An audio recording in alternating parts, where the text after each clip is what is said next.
Hello बच्चों, आज हम लोग पढ़ेंगे इस वीडियो में क्लास 8 से साइंस के चैप्टर 2 के प्रश्नों का उत्तर। सूक्ष्म जीव, मित्र एवं शत्रु। तो बच्चों, पाठ का जो पहला प्रश्न है उस रिक्त स्थानों की पूर्ति करना है। सूक्ष्म जीवों को किसकी सहायता से देखा जा सकता है? तो उत्तर होगा सूक्ष्म जीवों को सूक्ष्मदर्शी की सहायता से देखा जा सकता है। ख प्रश्न है, हले सवाल नीले हरे शैवाल वायु से, रिक्त स्थान है, शीतलीकरण करते हैं जिससे मिट्टी की उर्वरता में वृद्धि होती है।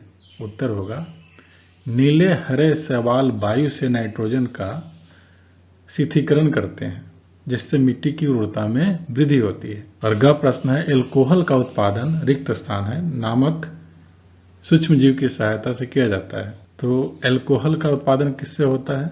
उत्तर इस तरह से होगा, एल्कोहल का उत्पादन ईस्ट नामक सूक्ष्म जीव की सहायता से किया जाता है। और घ प्रश्न है, हैजा के द्वारा, हैजा के बाद रिक्त स्थान है, हैजा के द्वारा होता है। हैजा से क्या होता है? हैजा किससे होता है? तो जीवाणु से होता है। हैजा जीवाणु के द्वारा होता है। दूसरा प्रश्न है, सही शब्द के आगे सही का निशान लगाना है। तो का प्रश्न है, ईस्ट का उपयोग निम्न में से, का प्रश्न है, ईस्ट का उत्पादन निम्न के उत्पादन में होता है। किसके उत्पादन में ईस्ट का प्रयोग होता है? तो एल्कोहल का। ख प्रश्न है, निम्न में से कौन सा प्रतिजैविक है? उत्तर इसका होगा एस्पेट्रोमाइसिन, मतलब एक एंटीबायोटिक है। ग प्रश्न है, मलेरिया परजीवी का वाहक। उत्तर है मादा एनाफ्लीज मच्छर। एनाफ्लीज मच्छर से आपको मलेरिया हो सकता है, वो मलेरिया को ट्रांसफर करता है।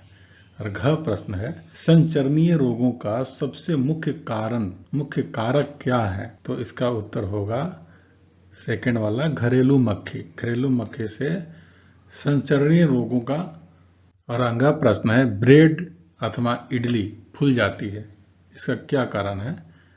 तो इसका जो सही कारण है, तीसरा इसका सही उत्तर है, ईस्ट कोशिकाओं की वृद्धि की वजह से ब्रेड फूल जाते हैं, इडली भी फूल जाती है। और च प्रश्न है, चीनी को एल्कोहल में परिवर्तित करने के प्रक्रम का नाम क्या है? तो इसका सही उत्तर होगा तीसरा है, किण्वन। पाठ का प्रश्न है, कॉलम 1 के जीवों का मिलान करना है कॉलम 2 से। तो ये जो जीवाणु है, जीव हैं, वो क्या करते हैं? कॉलम पहला देखिए का जीवाणु। जीवाणु इसका उत्तर है प्रतिजैविक उत्पादित करता है जीवाणु। इसका आंसर है आपका छठा, 6 नंबर। और राइजोबोनियम, राइजोबोनियम क्या करता है? नाइट्रोजन का स्थिरीकरण करता है। तो इसका उत्तर है पहला, नाइट्रोजन स्थिरीकरण। और ग जो प्रश्न है, लैक्टोबेसिलियम, ये क्या करता है? लैक्टोबेसिलियम दही का जमता है, इससे दही जमता है।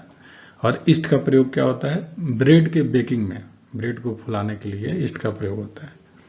और अंगा जो प्रश्न है, एक प्रोटोजोआ क्या होता है? मलेरिया का कारक है। और च प्रश्न है, एक विषाणु से क्या होता है? एड्स का कारक है, वो एड्स का कारक होता है। पाठ का प्रश्न है, क्या सूक्ष्म जीव बिना यंत्र की सहायता से देखे जा सकते हैं? यदि नहीं तो वो कैसे देखे जा सकते हैं? इस प्रश्न का उत्तर है, सूक्ष्म जीव बहुत ही छोटे जीव हैं जिन्हें बिना यंत्र का देखना संभव नहीं है। कुछ सूक्ष्म जीव आर्द्रवर्धन लेंस के द्वारा देखे जा सकते हैं, परंतु आमतौर पर सूक्ष्मदर्शी के द्वारा इन्हें देखना संभव है। सूक्ष्म जीवों के मुख्य वर्ग कौन कौन से हैं? इस प्रश्न का उत्तर है, सूक्ष्म जीवों के मुख्य वर्ग है जीवाणु पहला, दूसरा कवक, तीसरा प्रोटोजोआ, और चौथा है शैवाल, और पांचवा विषाणु। प्रश्न है, वायुमंडलीय नाइट्रोजन का मिट्टी में शीतलीकरण करने वाले सूक्ष्म जीवों के नाम लिखिए।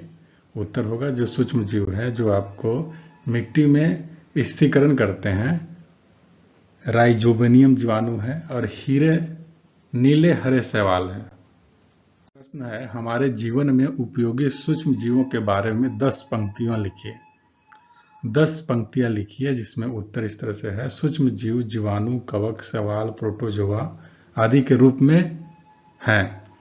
इनके उपयोग अग्रलिखित है, जिसमें जीवाणु के उपयोग हैं दही और पनीर बनाने के लिए, शराब और सिरका बनाने के लिए, और चमड़े की सफाई करने के लिए। कवक का उपयोग होता है डबल रोटी और केक बनाने के लिए, मशरूम कवक खाने के लिए और दवाइयों के लिए। शैवाल के उपयोग क्या है? डायटम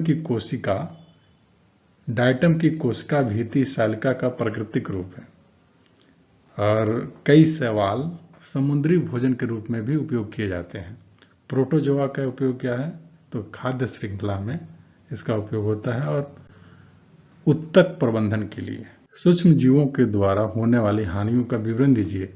उत्तर इस तरह से होगा, सूक्ष्म जीवों द्वारा होने वाली हानियां हैं, पहला पौधों और जानवरों में बीमारी के कारण, दूसरा खाद्य पदार्थ के प्रदूषण के कारण और तीसरा है कपड़े चमड़े आदि के भ्रष्ट होने के कारण और चौथा है सूक्ष्म जीव खाद्य पदार्थ को निम्न तरीकों से प्रदूषित करते हैं और अणुओं को अपघटित कर दुर्गंध वाले यौगिक पैदा करते हैं, विषैले पदार्थ उत्पन्न करते हैं जो सूक्ष्म जीव है। खाद्य विषाक्तता, खाद्य मैंने खाने वाली चीज को खराब होने का कारण सूक्ष्म जीव ही होते हैं।